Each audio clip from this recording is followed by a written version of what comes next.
కాదు తిరుపతికి అనేసి. నేనైతే షాక్ అయిపోయాయి. మనం యూట్యూబ్లో ఇన్స్టా చూసాం కదా, ఎలా మనం కనెక్ట్ అవుతాం, చాలా లాంగ్ కదా అనేసి.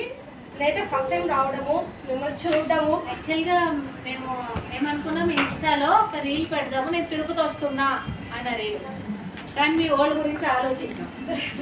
ఎందుకంటే తిరుపతి నాకు చాలా బేస్ ఎక్కువ. తిరుపతిలో నేను పూర్వం కౌన్సిలింగ్స్ చేసేటప్పుడు కూడా 200-250 మంది తిరుపతి వాళ్ళే. సో అందరినీ ఒకసారి కలవచ్చని అనుకున్నా, కానీ ప్రోగ్రామ్ డిస్టర్బ్ అయిపోద్ది కదా. నేను చాలా మంది చూస్తున్నాను కానీ తనకు కలవచ్చా, ఎక్కడో ఉంటారు కదా, పెద్ద పెద్ద ఈవెంట్స్ చేస్తూ ఉంటారు, ఇలా కండక్ట్ అవుతుంది కదా, మన వరకు వస్తుందా? మేమైతే మిడిల్ క్లాస్ ఫ్యామిలీస్ కదా, చిన్న చిన్న బొటిక్స్ రన్స్ చేస్తున్నాము.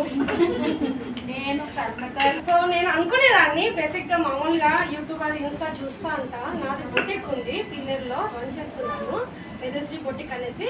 చిన్నదే లేండి, పెద్దదైతే కాదు, బట్ హ్యాపీ ఫుల్ సాటిస్ఫాక్షన్. నా వరకు అయితే ఫుల్ హ్యాపీ, మంచిగానే ఉంది. కానీ ఇక్కడ రావడం అంటే కొద్దిగా నాకే నా మీద ఏదో పని ఇచ్చేసాను, మేడంతో కలవాలా అని నాకే కొద్దిగా ఇది అవుతుంది. కానీ హ్యాపీ. Thank you.